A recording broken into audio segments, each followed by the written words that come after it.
So welcome to the Powys and EGIN workshop on repair cafes. We have an incredible situation in Powys that we have 10 repair cafes operating across Powys, and that is absolutely fantastic. So most of Powys has access to a repair cafe, but still a lot of people don't know about them. But what are repair cafes and how did they start? Well, they started in Amsterdam. The first one was in 2009 in Amsterdam by a lady called Martine Postma, and she had been doing a lot of work on sustainability, and she started the first one. It was so successful, she had another one, and suddenly there was a lot of interest, and they've spread now around the world and become a very popular thing. The main repair cafe site has all kinds of do-it-yourself repair things that you can do. You can learn to do your own repairs. However, luckily, we have our own repair cafes in Powys, so you don't have to do them. So I'd like to pass over now to our first repair cafe speaker, who is Rolly B. Rolly, tell us where your repair cafe is, how it operates, and all about it. So can you see our flyer for today? Yes, we can. Good. So to start off with, sorry, we're a bit of a misnomer. We don't call ourselves a repair cafe because we don't have the capacity to do tea and coffee in the venue. And there are a lot of local cafes that we encourage people to use. So we call ourselves Pristine Repair and Share, because we're very much about sharing skills, both of our clever fixers, but also the fixers passing it on to the people who come. We've been operating for almost 6 years now, I think. When we started, we were the 7th under the umbrella, so to speak, of Repair Cafe Wales, which has been operating for about a year before that, I would say. There are now 126, actually, in the whole of Wales, which is probably more than in England. And it's amazing what Repair Cafe Wales has done.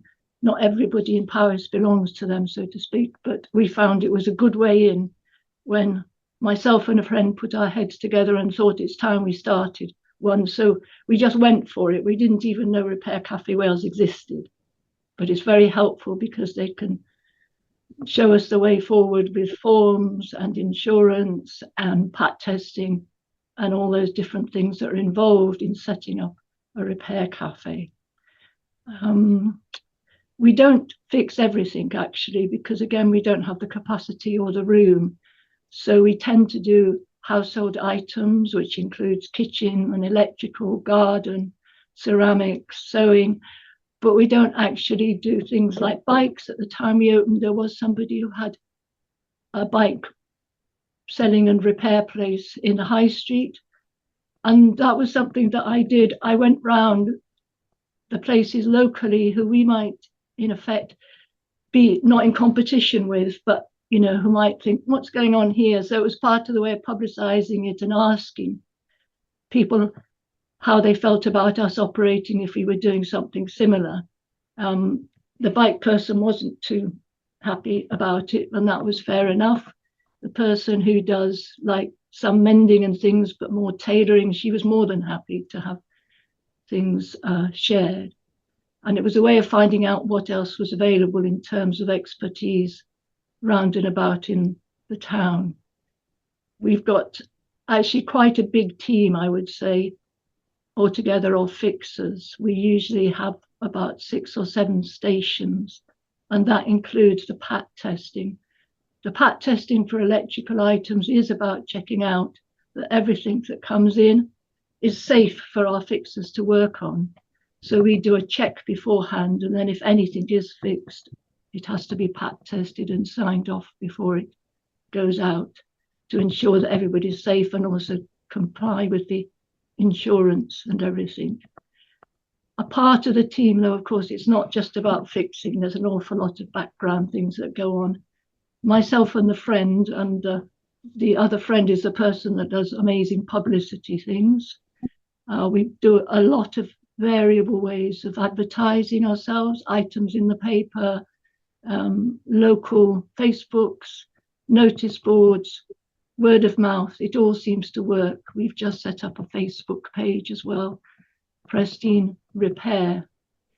That was partly prompted by David Chadwick coming to visit last time. There's been a big campaign, I would say, started last year by Restart Organisation, and that is about getting strategies forward to change the whole climate around what can be done under repair, and seeing that it's more reused, things can be more reused, and recycling isn't the answer either, even if it isn't fixable. So they've asked for 5 strategies to be put forward, and asking the MPs to sign a declaration, which actually David did last year at the Landod Repair Cafe, which is run by Transition, of course. And he went there and signed that. He came on to us. We just talked more about the political aspect, talking to Lib Dems and cross-party, getting things together in UK Parliament. The Welsh Government is pretty, well, very actually proactive and supportive. It is them that do a lot of support of Repair Cafe Wales. I know some of you will know this, but not everybody may do.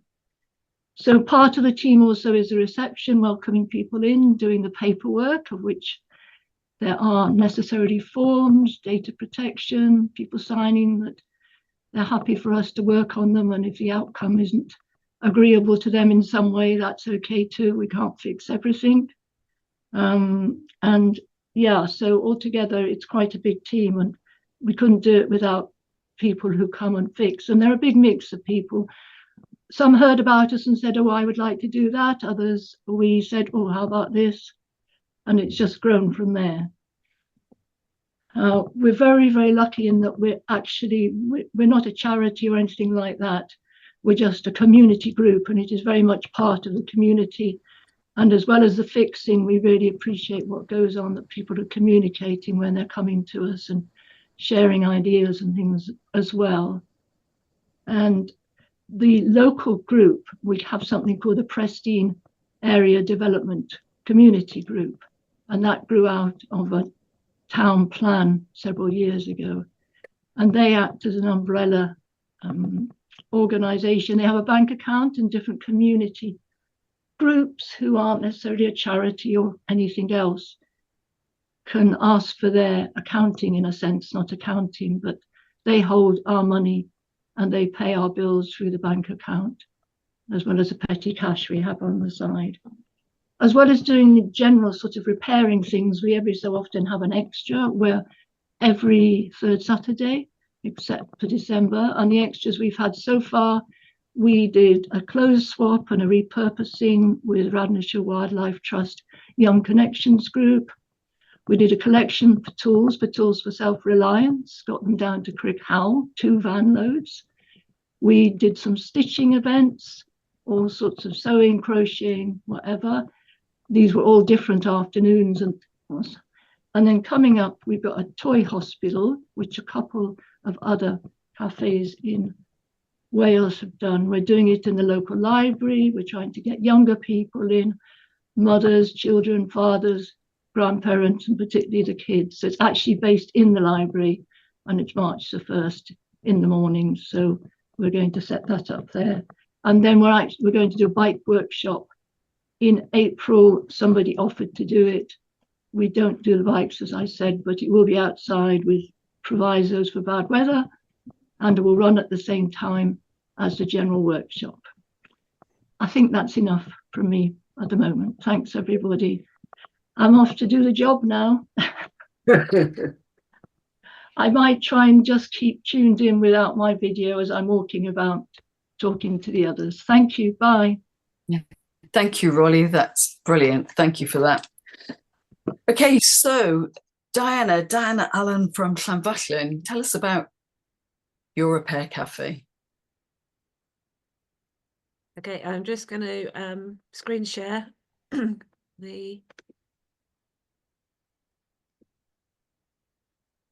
Okay, so the remaining repair cafes who are on here have sent some photos and text in, and so we're going to run the presentation through all of us. So So we were screen sharing. How do I make the slides move? Oh, there we go. We're there. Okay, parts of that slide are missing. So we're based in Llanfochlin. It's a joint repair cafe with Oswestry as well. We started in 2019, a bit like Rolly said. 4 of us came together, 2 from Oswestry Extinction Rebellion, and 2 of us from Brace, a climate action group in Llanfochlin, and thought, let's just give it a go. And a bit like Rolly, we didn't really know what we were doing, but we did it. And now we have fixed over 1,000 items. So, oh, okay. I'm quite sure why this is not coming through as it should do. So we meet on the 2nd Saturday of the month, and we alternate between the 2 venues in Oswestry and in Llanfochlin.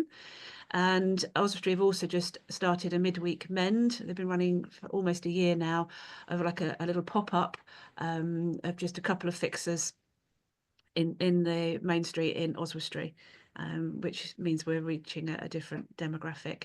We are part of Repair Cafe Wales. Mostly it's beneficial. There's a few things we find a little frustrating at times, but on balance we are with them, and we find the support we get from them very helpful. So you'll see lots of pictures of lots of people fixing things as this presentation goes through. It's the one thing we all have in common. The differences can be, for us, both of our venues, we have to set up every time. We don't have a permanent home. So we've had to get quite slick at having all the kit available to get set up for the various fixers. And as you can see from this one, the top right photo, one of our fixers, Rob, and his son. His son's been coming along fixing now for probably 4 or 5 years with his dad. And it's great to see, younger generations of people coming through, picking up those skills and being involved. We aim to fix all sorts of items. Electrical items are the most common, but we also do tool sharpening, mechanical repairs, and these are our sewers and textile team. So a lot of darning and fixing rips and holes and putting zips in. We do a small amount of bike cover. Again, it's we don't have people with great expertise there, but enough to do basic maintenance, particularly on children's bikes, we find is very useful. The picture on the left, that is Nicky, one of the co-founders, with the 1,000th fixed item. His scarf was beautifully repaired, so that was our item. And then we do have a cafe. We're very lucky in both our venues to have access to a kitchen, and we have 2 amazing cafe teams, one of whom is on the call, I noticed. So we provide tea, coffee and cake for the general public. Before COVID, it was a drop-in session, so sometimes people would have to wait for a while. Now we do a pre-booking system to get a priority slot, and also to check we've got the relevant fixes for what people are wanting to have fixed. But we also take some drop-ins as well.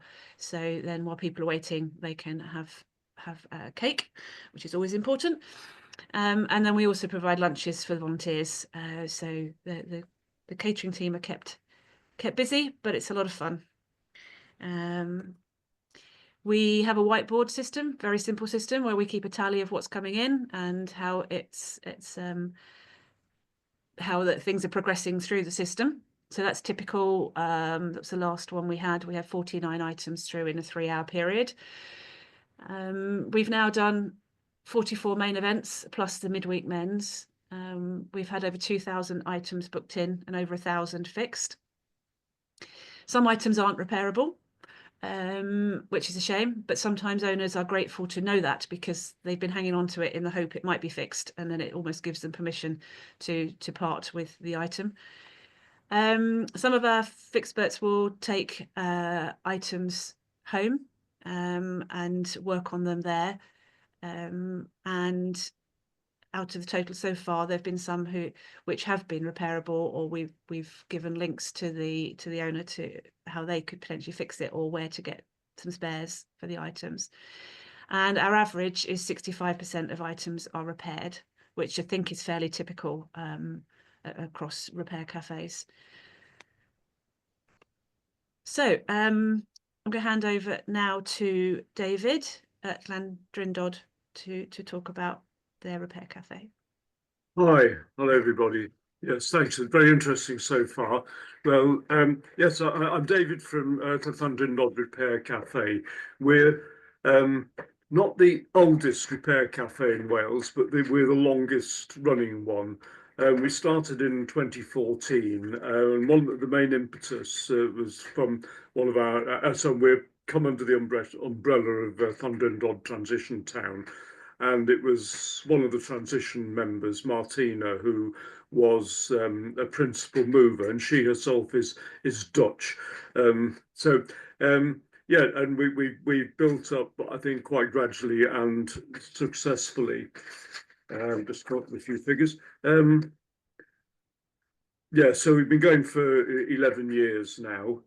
We meet monthly and at a local sort of arts centre where we have a big hall and access to a kitchen.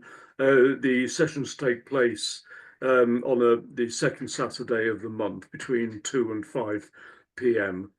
And because we provide sort of tea, coffee and biscuits and occasionally cake for visitors and the volunteers.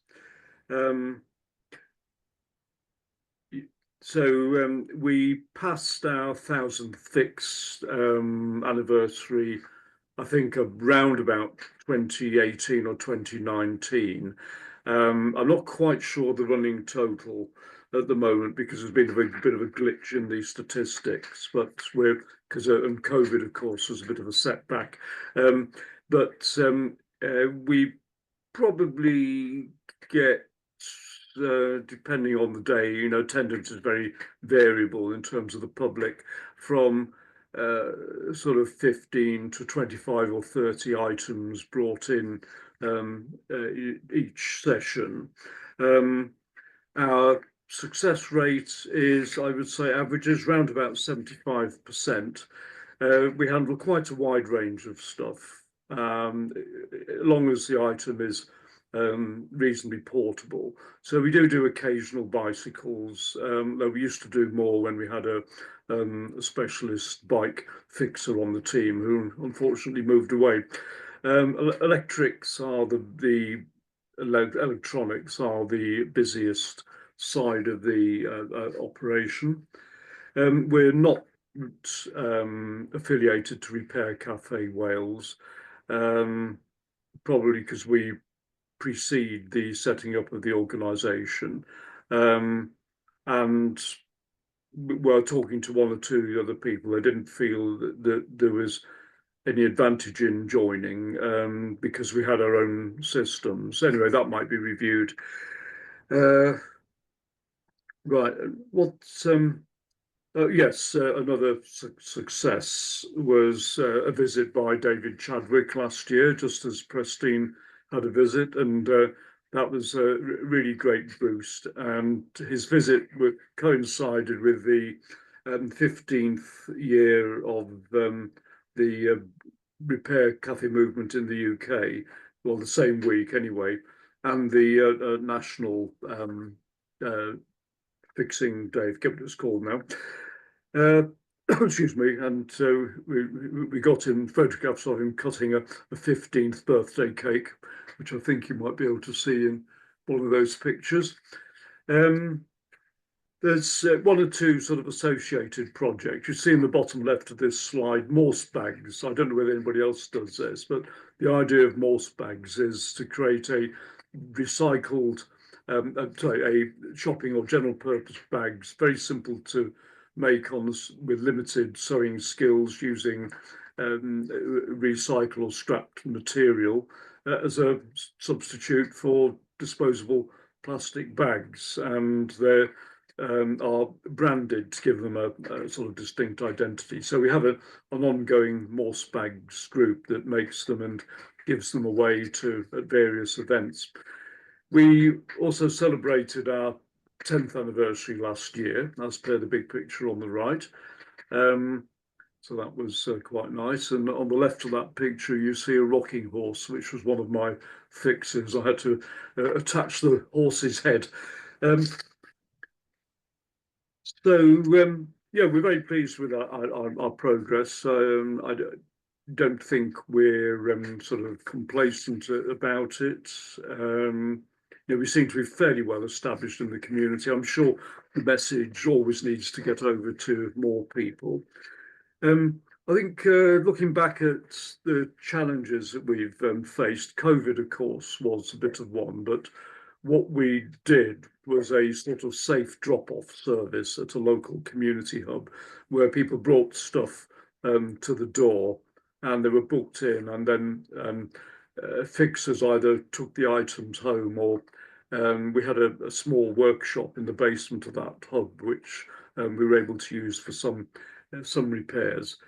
I think the other main ongoing problem we have is storage. We have very limited space at the Arts Centre in which to store stuff. So it means that, well, the majority of people bring their own gear in, but we can't really store very much more equipment, and certainly no big stuff. So we do have a problem occasionally with sharpening, which is a very popular thing. So we have one volunteer who specializes in sharpening. He normally brings the gear, but if he's not available, we have to try to arrange to pick it up from him, and that's an arrangement that doesn't always work out, so it's a bit hit and miss on that.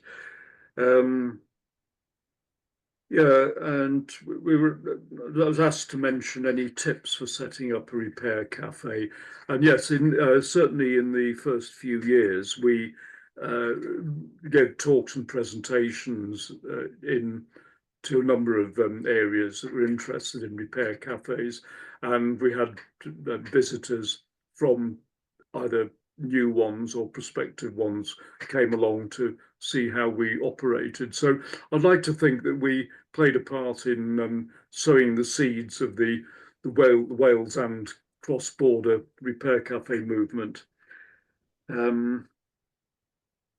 Just a moment, let me just look at a note.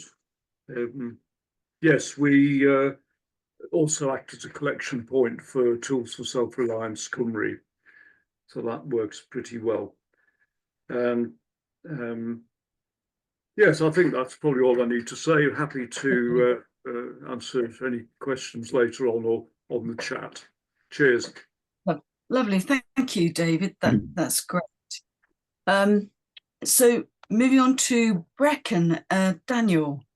Okay, good morning, everyone. I was told I was the only one who put together a wordy slide, but I'll try and not make it too wordy. It's really heartening to actually hear other people's stories, and there's two things I've picked up from this. One is I'm very jealous of the aprons, David, that you all seem to have. Someone's obviously made some very fancy repair for fixpert outfits, and the whiteboard looks like a really good way of tracking things through on the day. So anyway, just to my points, I've actually only recently, well, 2 years ago, got involved in the Brecon Repair Cafe, but it's been operating for about 5 years. And I think, like many of the other cafes, it's kind of been born out of other things. So in Brecon, we have the Volunteer Bureau, which acts as a hub for volunteer activity from sort of litter picking to adult education in Brecon. And it also hosts the Men's Shed, which I think was really the sort of the main impetus to try and sort of formalize some of the repair work or tinkering that the Men's Shed were doing and turning that into a sort of more formal repair cafe. So we run the events once a month, first Saturday of the month, and then we have a mid-month catch-up where we don't invite people to come along, but often when things are brought in on the first Saturday of the month, we need to order a spare part or find a missing widget. So we sort of regather in the middle of the month to try and sort of process repairs so that they can be given back to the clients, or fixies as we call them, either at the following month, or if they're repaired, they can then come in and collect them.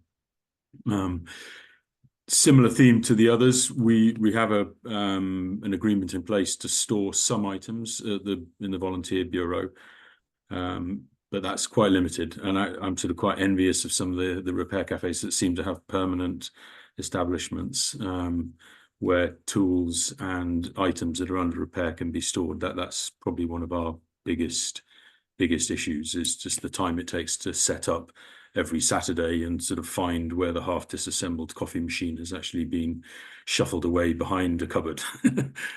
We have lost one or two things like that. We've got 6 active repairing volunteers. I'm an engineer. We've got retired DT teachers and electricians and various other things, various other skills.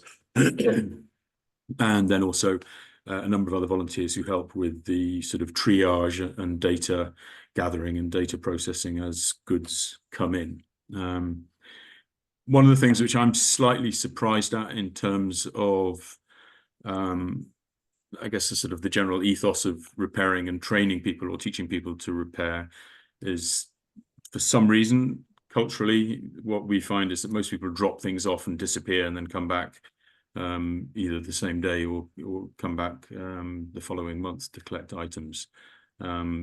I think maybe if we had a more spacious location, we might be able to get people to sort of stay and learn. The one exception to that is bike repairs. People generally do like to stay and learn about bike repairs. We are members of the Welsh Repair Cafe. Someone else mentioned insurance. That was the principal reason for us joining Welsh Repair Cafe.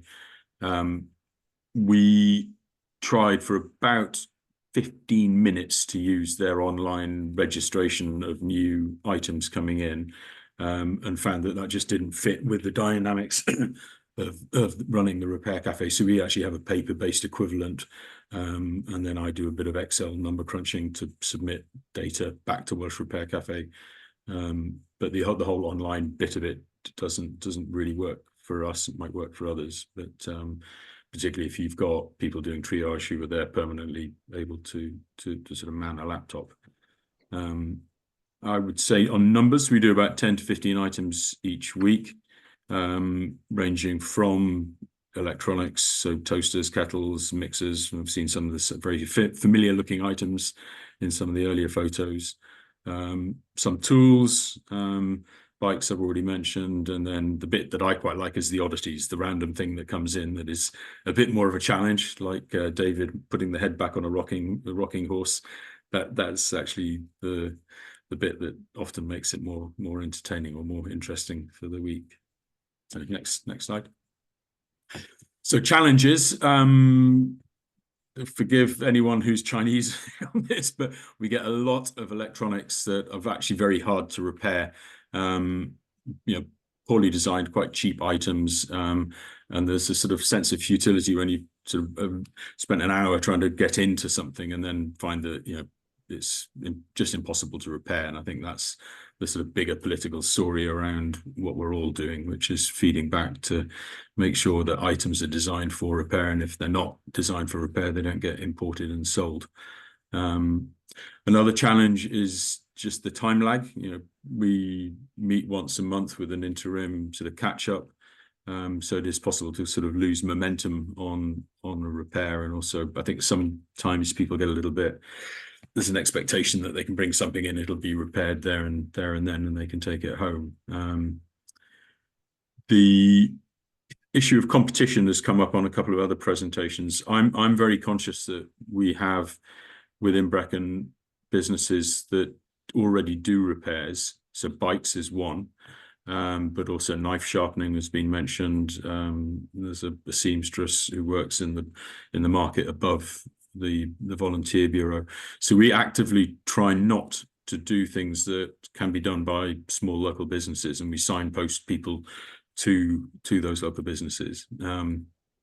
Bikes is an exception because quite often the people who've got bikes aren't necessarily able to afford the cost of taking it to a bike shop. And what we try and focus on is kids' bikes, rather than the sort of fancy super duper mountain bikes where the bike shop has probably got the right tools to do it. And sort of that business is important for the high street, so we try and sort of push people in that direction.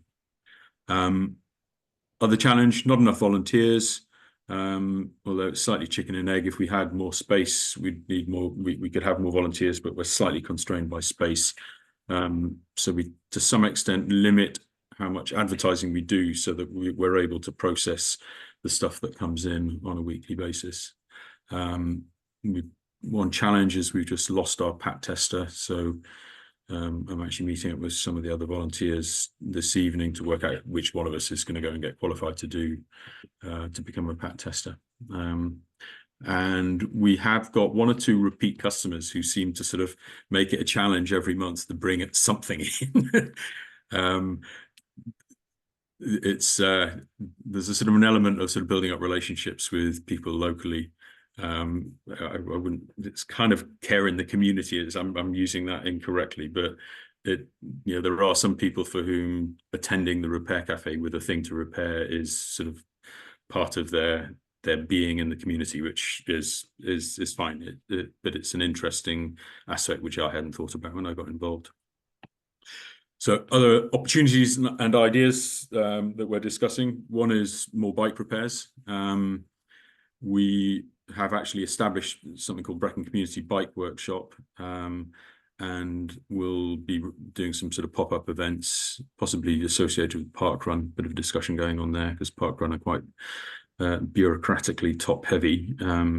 So there's a discussion going on there. But given the number of tourists that come through Brecon and cycling sort of along the canal and mountain biking, there's something interesting there to do. And then leveraging the volunteer skills, so looking to work with the local college to sort of get more younger kids involved, because most of the volunteers are either like me with no hair or they've got grey hair. And it would be good to get some younger kids involved in doing the repair. And tool library is an idea. We haven't actually acted on that yet, but it's something which I think would be of benefit in the local area. So I think I've got a couple of slides with some pictures, very similar to other pictures that we've seen. So the electronics, coffee machines seem to be the thing that goes wrong most. We get at least 2 coffee machines in every cafe, but all the sort of the oddities being things that Suze is repairing there, the wheel, the Zimmer frame. If you want to jump to the next slide. But this is the sort of the burgeoning bike repair.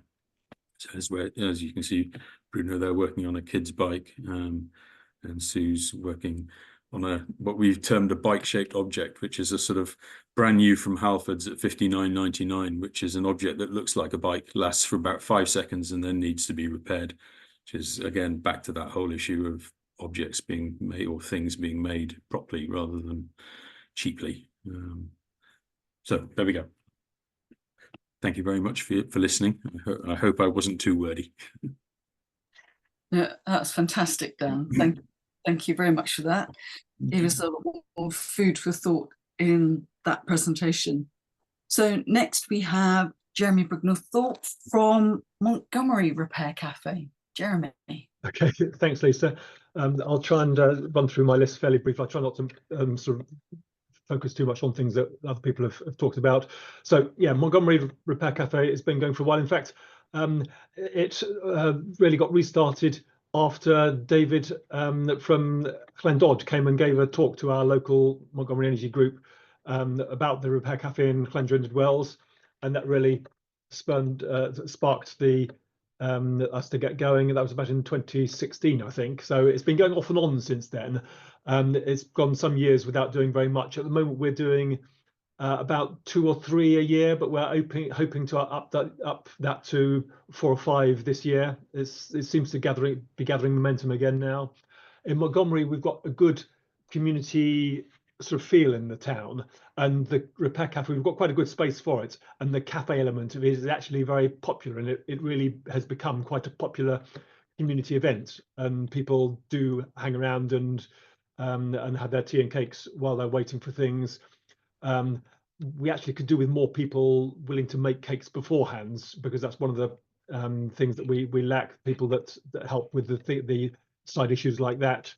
But it is quite a good community event. In fact, we've got one happening tomorrow now, our first one for this year.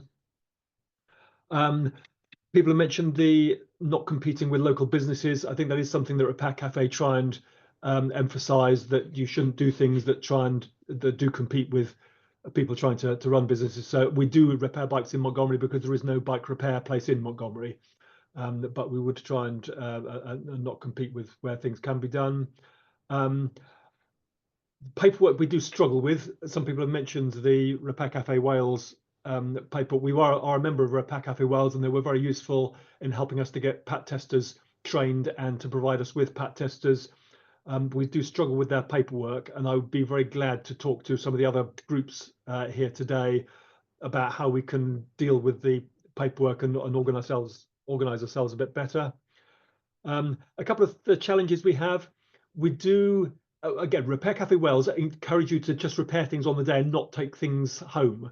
We struggle to comply with that, and we usually end up with some of the fixers taking things home, and it's it shouldn't become a sort of full-time job for the fixers, and there is a danger of losing track of where things are and so on. So we do find that a bit of a challenge. It is quite difficult to stick to the only repairing things on the day. So that's just one of the challenges we try and juggle with. Another challenge we have is that quite often people bring things in and say, well, this is broken, I bought another one, but if you can repair this one, you can keep it and find someone else to give it to. And we then have a problem of trying to find homes for things, which is not really what we're there for. So we're not very keen on people doing that. Another thing of Repair Cafe Wales, effectively the Repair Cafe Wales is one of their things they emphasize is that you should be trying to show people how to mend things rather than just mend it for them. And they encourage you to have the person come along and watch over the shoulder to see how it's being done. I must admit we struggle with that, and I think our fixers would be reluctant to do that. So in that sense, we don't really operate on the Repair Cafe Wales model precisely. I'd be interested to know how other people deal with that. So as I said, we are a member of Repair Cafe Wales, but we actually have our own insurance because we had insurance for the group anyway, and we added the Repair Cafe Wales, the Repair Cafe elements to that. So I think Repair Cafe Wales have two categories of membership: one where you do include their insurance, and one where you don't. And so we've not included in that. I think that's about all of the important things. So yeah, I'll close on Montgomery for the moment then. Thank you, Jeremy. Okay, Maya's from Llanidloes. Hi there. Yes, it's brilliant hearing all these other stories.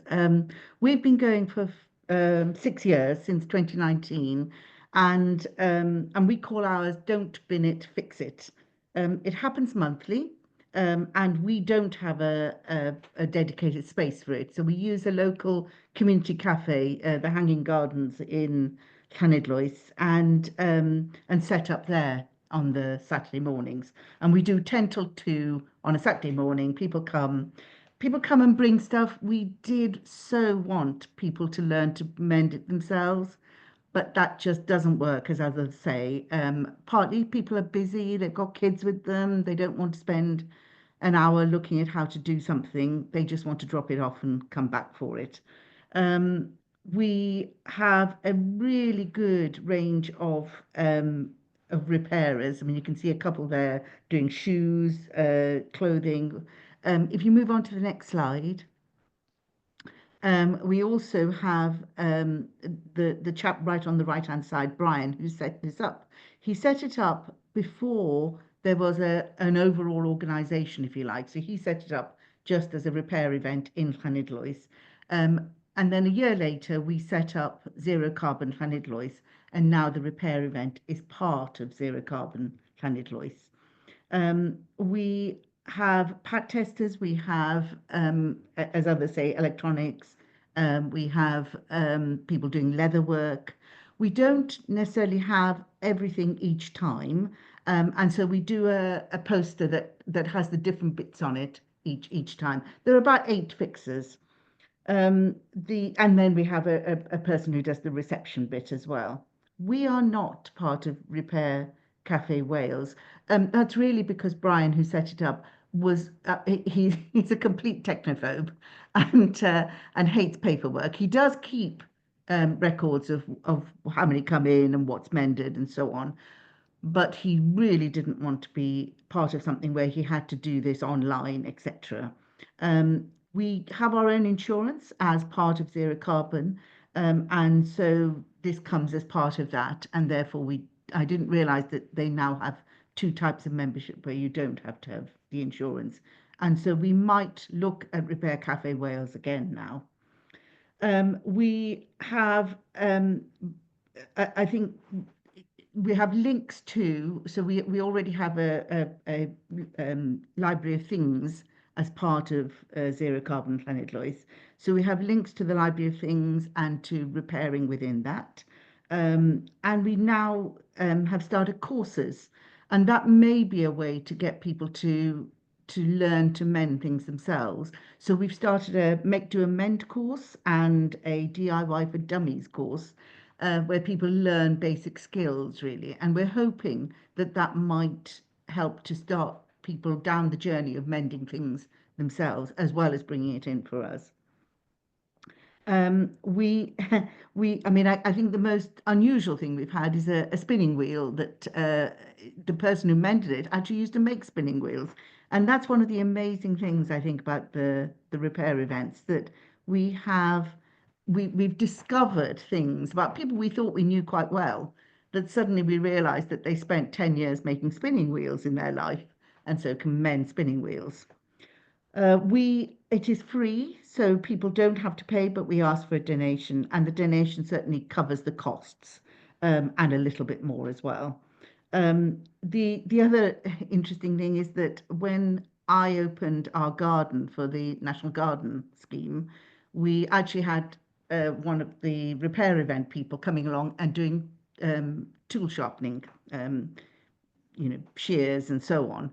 And I don't think the National Garden Scheme had ever had anybody doing this. So they were quite amazed by it. And I think there'd be a really nice way to get the more general public to realise that you don't have to throw stuff away and you could mend it.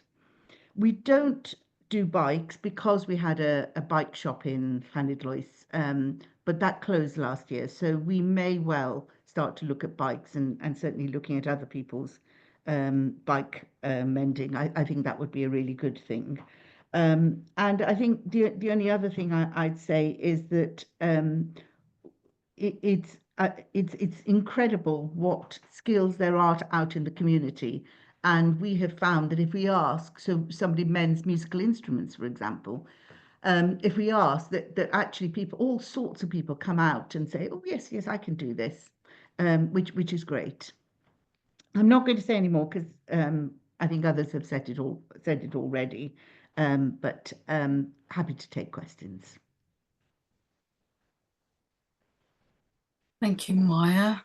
So now we're going to go back to Jeremy, who's going to talk about the Newtown Repair Cafe.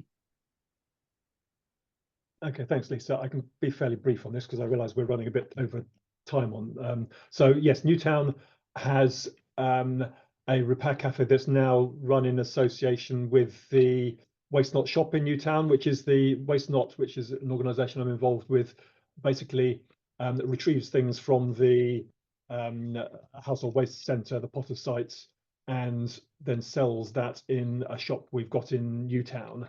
And so a repair cafe fits quite well alongside that reuse activity. So we've now been running a repair cafe there for 6 months or so on a monthly basis. I think it's the third Saturday of the month. It's very different from the Montgomery one. It's quite a lot more limited space. So we don't really have space for, there is no cafe element really, because there just isn't the space for it. People will bring things in and then go away while it's repaired and come back a couple of hours later to pick it up. So it's quite good. It's good for raising profile for the shop, and it encourages people to come along to the Waste Not shop. So our main problems with that are we struggle to find fixers in Newtown. We could do with a few more fixers.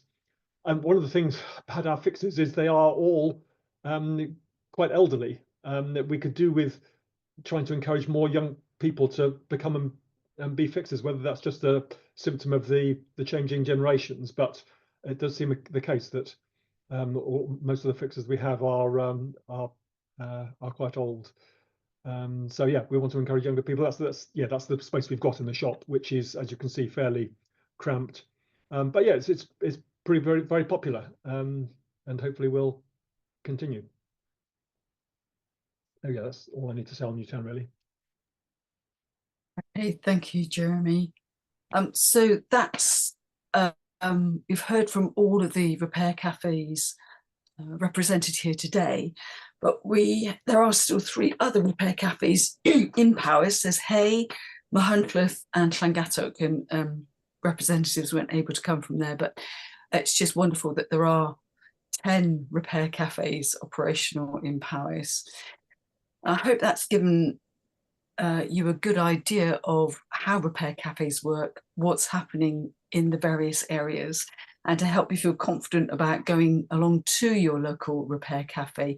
Because how you can get involved by taking something along and having it repaired rather than throwing it out or throwing it away. But maybe you've discovered you could be a volunteer for a repair cafe, whether it's baking a cake, helping with the cafe, maybe you can repair something, you have some skills in that way, or maybe you can just help with some of that paperwork that needs to be done alongside it. So if you're listening to this and you feel you could join one of them, you can find all these repair cafes on the internet now, you know their names. So, and if not, please do contact PACE and we'll put you in contact. So that was absolutely wonderful from everyone there. I was going to ask if there's any questions generally.